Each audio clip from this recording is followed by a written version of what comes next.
Hey guys, it's me, Belle, and we're here with another Star Wars Mandalorian reaction video. We'll be watching Chapter 15 today, part of Season 2, Episode 7. Second to last episode of the season. Things are gonna get even juicier than they've already been. We've already gotten such wonderful, amazing episodes. So I wonder what we have in store for today. Who knows? Maybe it won't be as hype as the other ones, but I guess we'll find out. So let's get to it.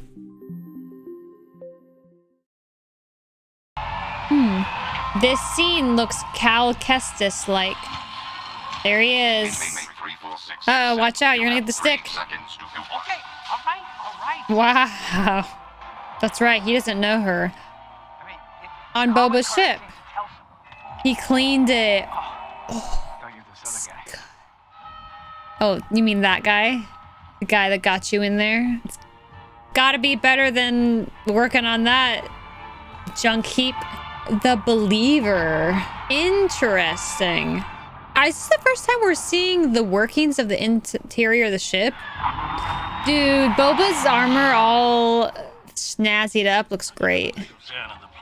Oh, looks so good. A clone baby. Fennec's jacket looks amazing. I need that. Ooh, pretty. Mando taking off his helmet, or just putting on something else's helmet. So unless you're gonna take off that helmet, it's gonna be me going in alone. Oh my gosh, this is a big deal. I won't be showing my face. Yeah, he'll be wearing trooper outfit. Interesting. So he's gonna take off all of his armor. Gloves are still wet. Ew. Oh, that would make me so uncomfortable. Now that right there is worth the price of it. All right, let's see how this goes. Don't you dare blow your cover, Mayfeld. Hey, come on, man. You still get to wear a helmet, right? Oh, he's uncomfortable. He's so stiff. Wear those things. Feels better when it's off.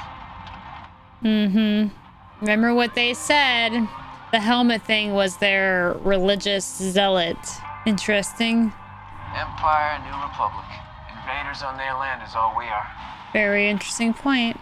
Look, if you were born on Mandalore, you believe one thing. If you're born on Alderaan, you believe something else. Neither one of them exists anymore. Just a real You said you couldn't take your helmet off, and now you got a stormtrooper one on. So what's the rule? Not showing your Either that face. you can't take off your Mando helmet, or you can't show your face, because there is a difference. Somebody getting specifics with him, making him trying to understand. Oh, shoot.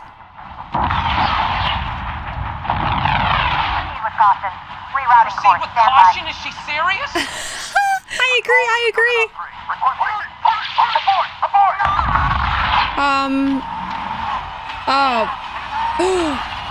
Oh.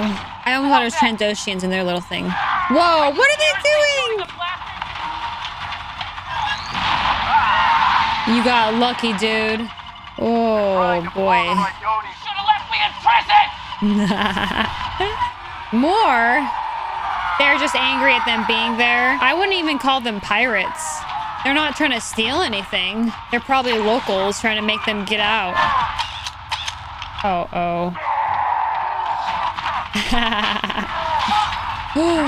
Oh yeah, that's not Beskar armor. If only all the Imperial do it. Oh! They're really gonna keep coming? Wow, they're really desperate. Just gotta fight them one by one again. So now he's learning the fight to be watch himself. He's gonna have the armor to take all the blows. Oh my gosh, they're desperate to blow that. Go. Oh boy. Holy crap. You can't fling all those away. It's like, I gotta.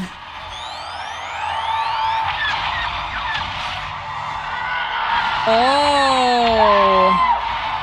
Interesting. Because they think they're Imperial. I do feel for those pirates. I just feel like there is more to that story than... I appreciate them bringing in this show some realness to both sides, the conversation and the... They're all happy, but what do these bombs represent? Yeah, he needs a promotion after that. Uh-oh. Uh-oh. Fallon I used to serve under him. If we don't get those coordinates, I'll lose the kid forever. Terminal has to scan your face. Give it to me. Oh, he's risking it all for the kid. Facial scan incomplete. It's making me uncomfortable. Ah, it's his face again. Facial scan complete. What's the point of a facial scan if it doesn't matter who you are? Oh my gosh, his face is exposed. This is a big deal for him. Don't catch a sneak peek. It's like I have to for the kid. Trooper. Uh-oh. Do it. Do it.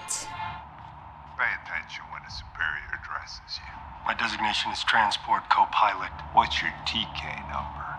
This is my commanding officer, TK-593. I'm afraid you're gonna have to speak up to him a little bit since his vessel lost pressure in Tana. Oh, good catch. We can go recharge the power coils. You're not dismissed. Ugh. Oh my gosh, his face is so open this episode. He's handling it like a champ, as best as he can. How about a toast to Operation Cinder? Now there's a man who knows his history. I lived it. I had to make many unpleasant decisions. Does he know who he is? Man, I was like 10,000 people. Okay. Lots of small sacrifices. His face! His face! Civilians, those poor mud scuffers, Oh. died defending their homes. Was it good for them? Everybody thinks they want freedom, but what they really want is order. Okay.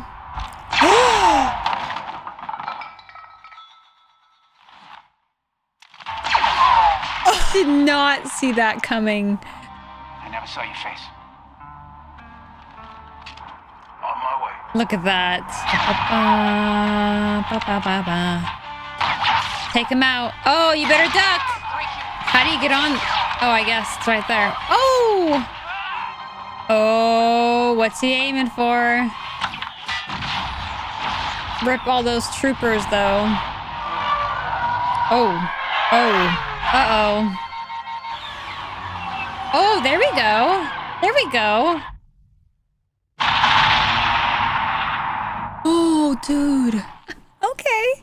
You know, it's too bad Mayfield didn't make it out alive. Too bad. Huh?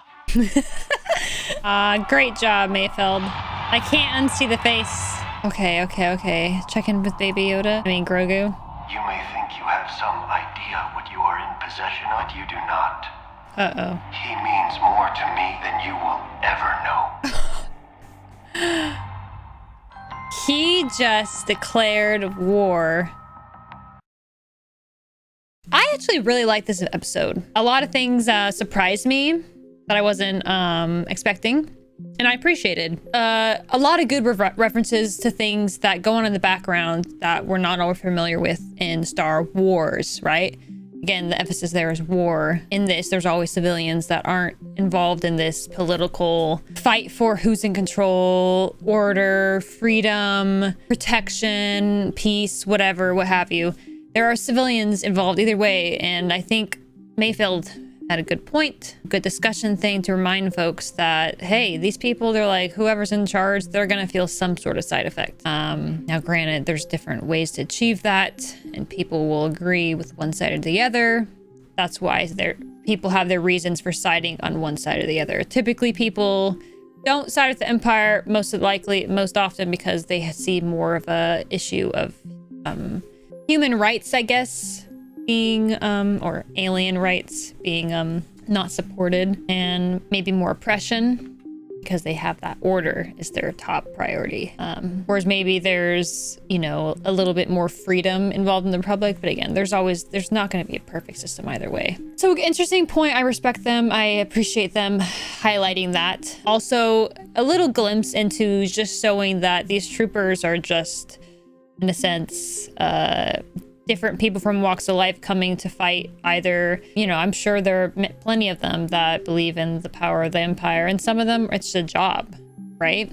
It's something that supports themselves or their family and gives them food on the table, something to do. But yeah, then that got turned real quick when Mayfield came into contact with an old officer, commander, that he previously worked with, and you saw right then and there some humanity shine in him, quite contrasting to the last time we saw him, which was more of a money driven and selfish. But again, these people, everyone in Star Wars, as we've seen in reality in our lives, everyone comes from somewhere, and everyone has a story to tell in their history that causes them to be who they are currently and what leads them to their actions that they're doing today. And at that point, we saw a little glimpse into Mayfield's character and his past and why he may have led to do some things, and then having some redemption.